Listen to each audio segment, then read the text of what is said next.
mūsu 92. gada diena, kopš izveidota Latvijas karaflote pirms 92 gadiem.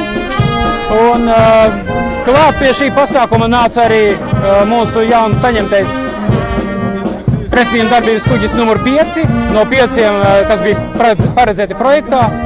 M08 Rūsiņš, kurš ir ienācis Latvijā pirms 2 dienām.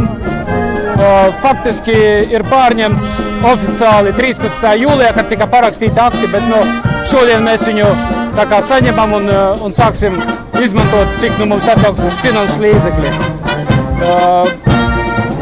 Piektam kuģim būt vai nebūt, tas ir arī jautājums nav mans, tas ir mazliet augstāka līmeņa.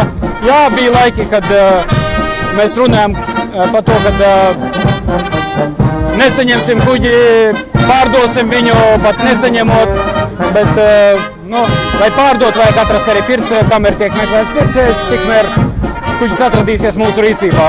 Ir sevišķi ar skrundas ieviešanu rīcībā šā gada 18. aprīlī, kad mēs saņēmām, augusta sākumā mēs tikai sākām likt P05 skrunda dežūrās, nedēļas dežūrās, un pat savā pirmajā dežūrā kuģim jau bija savs uzdevums veikt meklēšanu un glābšanu jūrā.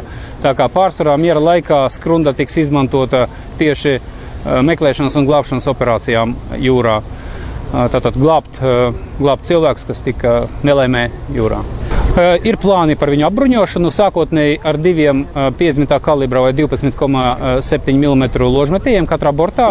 Un nākotnē, tā kā kuģis sākotnēji bija ieplānos kā daudzfunkcionāls, tad ir paredzēta vieta konteineram.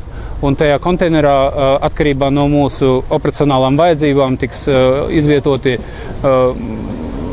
gan ieroči, varbūt izvietoti, gan arī kāds cits aprīkojums, piemēram, galvenais ierocis, kāda lielāka kalibra vai pretzemūdeņu darbības aprīkojums vai pretmīnu darbības aprīkojums vai arī naftas savākšanas aprīkojums.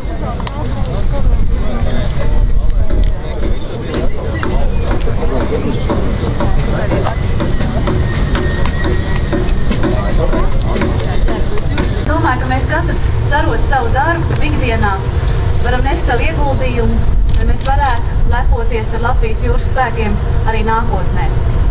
Tādēļ es no savas puses vēlētos savai komandai dāvāt Latgaļu puses, Rūsiņa puses ceļa jostu, lai komandai daudz spēka, izturības un arī viņi savā darbā sniedz ieguldījumu jūras spēka attīstībā.